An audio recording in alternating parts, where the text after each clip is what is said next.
기술의 역사는 성공만으로 쓰이지 않습니다. 수많은 프로젝트가 화려하게 시작했지만 끝내 실패로 돌아가며 잊혀졌습니다. 어떤 기술은 불가능하다는 낙인이 찍히며 서랍 속에 묻혔고 또 어떤 기술은 쓸모없다는 평가를 받으며 세상에서 사라졌습니다. 그러나 놀랍게도 바로 그 버려진 기술이 한국에서 되살아나 세상을 바꾸고 있습니다. 도대체 어떻게 이런 일이 가능했을까요? 첫 번째 사례는 폐기된 친환경 에너지 기술입니다. 20여 년 전 유럽과 미국은 차세대 청정 에너지를 만들기 위한 실험에 몰두했습니다. 그러나 효율이 낮고 비용이 감당되지 않자 대부분의 프로젝트는 중단되었습니다. 꿈의 에너지라 불리던 기술은 그렇게 잊혀지는 듯 했습니다. 그런데 한국의 연구진은 포기하지 않았습니다. 끈질긴 연구 끝에 기술적 한계를 뛰어넘었고 효율을 2배 이상 끌어올렸습니다. 지금 이 기술은 전 세계의 도시를 바꾸는 핵심 에너지로 쓰이고 있습니다. 두 번째 사례는 버려진 소재 연구입니다. 한때 세계 각국은 새로운 합성 소재를 개발하기 위해 막대한 자금을 투입했습니다. 그러나 상용화 단계에서 연속적인 실패가 이어졌고 대부분의 연구는 중단되었습니다. 하지만 한국의 젊은 연구진은 달랐습니다. 실패 속에도 가능성은 남아있다는 믿음으로 기존 데이터를 다시 분석했고 최신 AI 기술을 접목해 과거에는 보이지 않던 패턴을 찾아냈습니다. 그 결과 세계가 포기한 소재는 한국에서 다시 태어나 차세대 전자기기와 우주산업에 활용되고 있습니다. 세 번째 사례는 버려진 교통기술입니다. 미국과 유럽은 30년 전 미래 교통을 바꿀 초고속 이동수단을 실험했지만 기술적 안전 문제와 천문학적 비용에 막혀 중단했습니다. 그 기술은 오랫동안 박물관 속 전시품처럼 취급되었습니다. 그러나 한국은 다시 꺼내들었습니다. 기존의 실패 원인을 집요하게 파고들었고 새로운 소재와 제어 시스템을 접목해 문제를 해결했습니다. 지금 한국의 초고속 교통 기술은 전 세계의 관심을 모으며 글로벌 표준으로 자리 잡고 있습니다. 그렇다면 왜 한국만이 세계가 버린 기술을 되살릴 수 있었을까요? 첫째, 끈기와 도전 정신입니다. 한국은 역사적으로 수많은 위기를 경험했습니다. 외환위기, 금융위기, 팬데믹까지. 그때마다 한국은 포기하지 않고 길을 찾아냈습니다. 이 DNA가 연구 현장에도 스며들어 있습니다. 안 된다는 말 앞에서 멈추지 않는 태도, 그것이 한국의 힘입니다. 둘째, 선택과 집중의 전략입니다. 강대국들은 자원이 많기에 여러 프로젝트를 동시에 진행합니다. 그러나 한국은 제한된 자원을 한 곳에 집중해야 했습니다. 그래서 더 치열하게, 더 깊이 연구했고 결국 남들이 놓친 해답을 찾아낼 수 있었습니다. 셋째, 민간과 정부, 학계의 협력입니다. 실패한 기술을 되살리는 과정은 긴 시간이 필요합니다. 한국은 기업과 정부, 연구소가 긴밀하게 협력하며 이 긴 여정을 버텼습니다. 위험을 감수하고도 끝까지 밀어붙인 결과 불가능이 가능으로 바뀌었습니다. 이제 한국은 단순히 빠른 추격자가 아니라 새로운 길을 여는 개척자로 평가받습니다. 세계가 포기한 기술을 한국이 살려냈다는 사실은 단순한 경제 뉴스가 아닙니다. 그것은 작은 나라라도 세상을 바꿀 수 있다는 증거이자 전 세계에 던지는 강력한 메시지입니다. 지금 세계는 다시 한국을 주목하고 있습니다. 강대국이 실패하고 외면했던 자리에서 한국은 포기하지 않았고 결국 성공했습니다. 그리고 그 성공은 단순한 기술의 부활이 아니라 세계 질서를 뒤흔드는 새로운 출발점이 되고 있습니다. 한국이 끝내 되살려낸 버려진 기술은 단순한 연구 성과에 그치지 않았습니다. 그것은 전 세계의 산업 구조와 국제 질서를 흔들어 놓았습니다. 세계가 외면했던 기술을 되살려 실용화하는 순간 국제사회는 충격과 동시에 환호를 보냈습니다. 첫째, 산업의 재편이 일어났습니다. 한국이 되살린 친환경 에너지 기술은 가장 먼저 도시 인프라를 바꾸었습니다. 과거 석유와 석탄에 의존하던 발전 구조가 점차 한국 기술을 기반으로 한 청정 에너지로 대체되기 시작했습니다. 유럽과 북미의 주요 도시들은 한국 기업과 손을 잡고 전력망을 교체했고 아시아와 아프리카의 신흥국들은 한국의 기술을 통해 안정적 전력 공급을 받을 수 있게 되었습니다. 이는 단순히 산업의 전환이 아니라 삶의 질과 국가 경쟁력을 바꾸는 혁명적 변화였습니다. 둘째, 교통혁명이 가속화되었습니다. 한국이 되살린 초고속 교통기술은 세계 주요 도시들을 하나의 생활권으로 연결했습니다. 유럽에서 중단된 노선이 한국 기술로 되살아났고 중동과 아시아 지역에서는 새로운 국제 교통망이 건설되었습니다. 이동의 한계를 없앤 한국의 기술이라는 평가가 뒤따랐습니다. 이는 관광과 무역, 물류의 구조를 송두리째 바꿔놓았습니다. 단 30분 만에 도시간 이동이 가능해진 시대. 그것은 한국이 되살린 기술이 만든 현실이었습니다. 셋째, 신소재 산업의 도약입니다.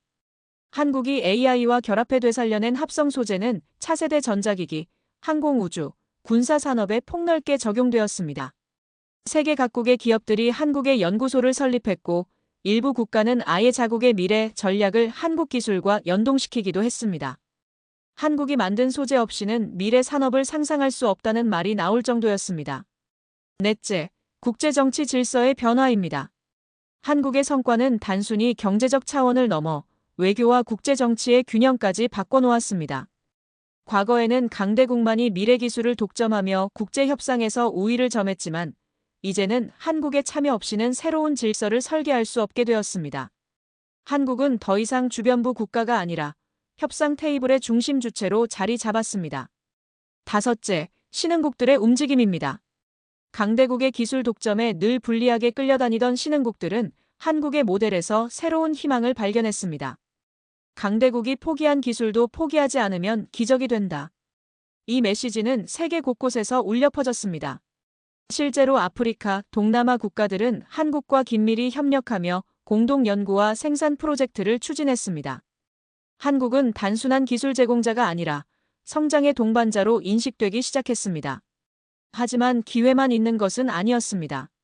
강대국들의 견제도 더욱 노골화되었습니다. 일부 국가는 한국 기업에 불리한 규제를 도입했고 기술을 흡수하려는 시도를 강화했습니다. 국제 무대에서는 한국의 독주를 막아야 한다는 목소리도 나오기 시작했습니다. 한국이 세계의 중심으로 떠오르자 기존 강대국들이 불안해진 것입니다. 그럼에도 불구하고 한국은 흔들리지 않았습니다. 정부와 기업, 학계가 다시 하나로 뭉쳐 기술 보호와 협력 전략을 강화했습니다. 무엇보다 국민적 자부심과 신뢰가 든든한 버팀목이 되었습니다. 우리는 해낼 수 있다는 믿음이 한국 사회 전반에 자리 잡았고 이는 다시 새로운 도전으로 이어지고 있습니다. 한국이 되살린 기술은 단순히 과거의 실패를 만회한 것이 아닙니다.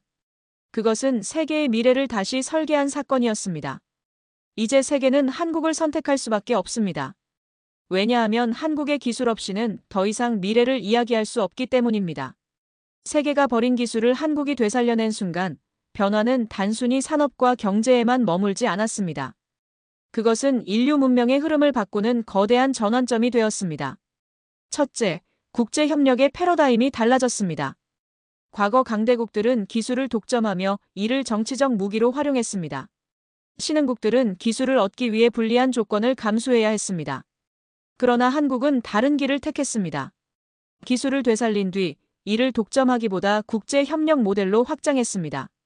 기술은 나눌수록 가치가 커진다는 철학 아래 한국은 개발도상국과 기술협력 프로젝트를 열었고 이를 통해 세계는 더 공정하고 지속 가능한 성장을 경험하기 시작했습니다. 둘째, 지속 가능한 문명의 기반이 마련되었습니다. 한국이 되살린 친환경 에너지 기술은 기후위기 대응에서 결정적 역할을 했습니다. 석유와 석탄에 의존하던 시대가 끝나고 청정 에너지 기반의 도시와 산업이 세계 곳곳에서 탄생했습니다. 대기 오염이 줄어들고 에너지 갈등이 완화되면서 인류는 새로운 희망을 보았습니다. 한국의 기술은 단순한 경제 자산을 넘어 지구를 살리는 도구가 되었습니다. 셋째, 세계 질서의 중심축 이동입니다. 기존의 국제사회는 미국, 중국, 유럽이 주도했지만 한국은 새로운 균형추가 되었습니다. 특히 신흥국들은 한국을 제3의 선택지로 삼으며 강대국의 압박에서 벗어났습니다. 국제회의에서 한국의 발언은 더 이상 선택사항이 아니라 합의의 출발점이 되었습니다. 한국 없이는 미래를 이야기할 수 없다는 말이 현실이 된 것입니다. 넷째, 새로운 세대의 자신감입니다. 한국의 젊은 세대는 세계가 포기한 것을 되살려낸 경험을 통해 더 이상 한계를 두려워하지 않게 되었습니다. 불가능도 가능으로 바꿀 수 있다는 믿음은 교육과 창업, 연구 현장에서 살아 숨쉬었습니다. 전 세계 청년들 또한 한국을 롤모델로 삼아 도전 정신을 배우기 시작했습니다. 한국은 단순한 국가가 아니라 세대에 영감을 주는 존재가 되었습니다. 다섯째, 인류 전체에 던진 메시지입니다. 한국은 보여주었습니다. 작은 나라라도 포기하지 않고 도전한다면 강대국이 실패한 자리에서 길을 낼 수 있다는 것을. 이 메시지는 국경을 넘어 인류에게 전해졌습니다. 절망 속에서도 희망을 찾을 수 있고 실패 속에서도 미래를 건설할 수 있다는 믿음. 그것이 한국이 세상에 남긴 가장 큰 유산이었습니다. 그러나 동시에 새로운 과제도 남았습니다. 강대국들은 여전히 견제를 멈추지 않았고 내부적으로도 정치사회적 갈등이 잠재된 위험 요소로 지적되었습니다. 기술의 상용화 과정에서 예상치 못한 문제들이 나타나기도 했습니다. 한국은 다시금 선택의 기로에 서게 되었습니다. 하지만 중요한 건 이제 한국은 더 이상 두려워하지 않는다는 사실입니다. 이미 불가능을 가능으로 바꾼 경험이 있기 때문입니다. 마지막 장면을 상상해 봅시다. 국제회의장, 수많은 국가의 대표들이 지켜보는 가운데 한국 대표가 단호하게 선언합니다. 우리가 되살린 기술은 단지 한국만의 것이 아닙니다. 그것은 인류 전체의 미래를 위한 것입니다. 순간 회의장은 환호와 박수로 가득 찼습니다. 세계는 한국을 더 이상 작은 나라로 보지 않았습니다. 그것은 세상을 바꾼 새로운 중심, 그리고 인류의 희망이었습니다. 한국이 세계가 포기한 기술을 되살린 지 수년이 흘렀습니다. 처음에는 불가능이라 여겨졌던 실험이 이제는 인류의 삶을 바꾸는 새로운 표준이 되었습니다.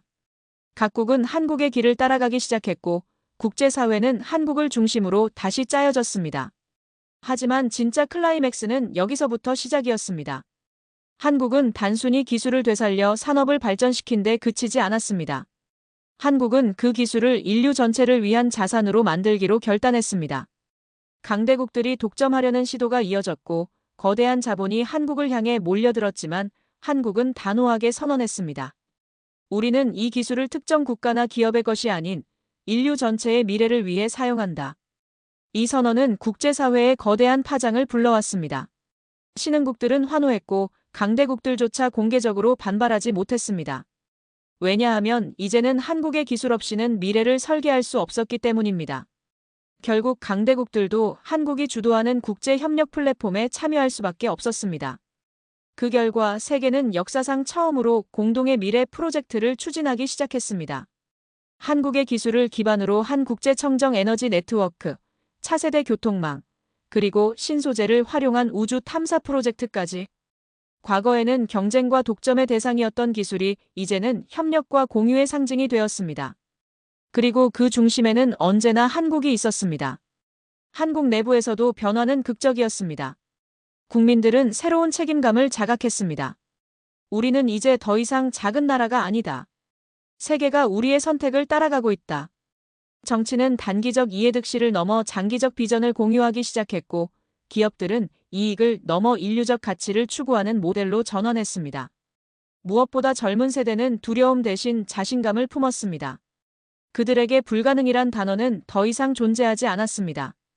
그러나 이 모든 과정이 순탄하지만은 않았습니다. 강대국들의 견제는 계속되었고 국제적 협력 속에서도 갈등은 남아 있었습니다. 그러나 한국은 흔들리지 않았습니다. 이미 수많은 위기 속에서 배운 교훈이 있었기 때문입니다. 위기는 곧 기회이며 불가능은 도전의 다른 이름이라는 믿음이 사회 전체를 지탱했습니다. 마지막으로 한국의 성과가 인류에 남긴 가장 큰 의미는 희망이었습니다. 세계가 버린 기술을 한국이 되살린 순간 인류는 깨달았습니다. 포기하지 않으면 길은 있다. 작은 나라라도 세상을 바꿀 수 있고 실패로 덮인 길에서도 새로운 시작을 만들 수 있다는 교훈이 전 세계로 퍼져나갔습니다. 국제회의장의 한 장면을 떠올려 봅시다. 수십 개국 대표가 모인 자리에서 한국 대표가 말합니다. 이 기술은 우리 모두의 것입니다. 인류가 함께 나아가야 할 미래의 열쇠입니다. 순간 장내는 환호로 가득 찼습니다. 그날 이후 세계는 한국을 더 이상 작은 나라라 부르지 않았습니다. 한국은 세상을 바꾼 새로운 리더, 인류 문명의 희망의 등불이 되었습니다. 그리고 인류의 역사는 이렇게 기록했습니다. 강대국이 포기한 기술을 되살려 세상을 바꾼 나라는 한국이었다.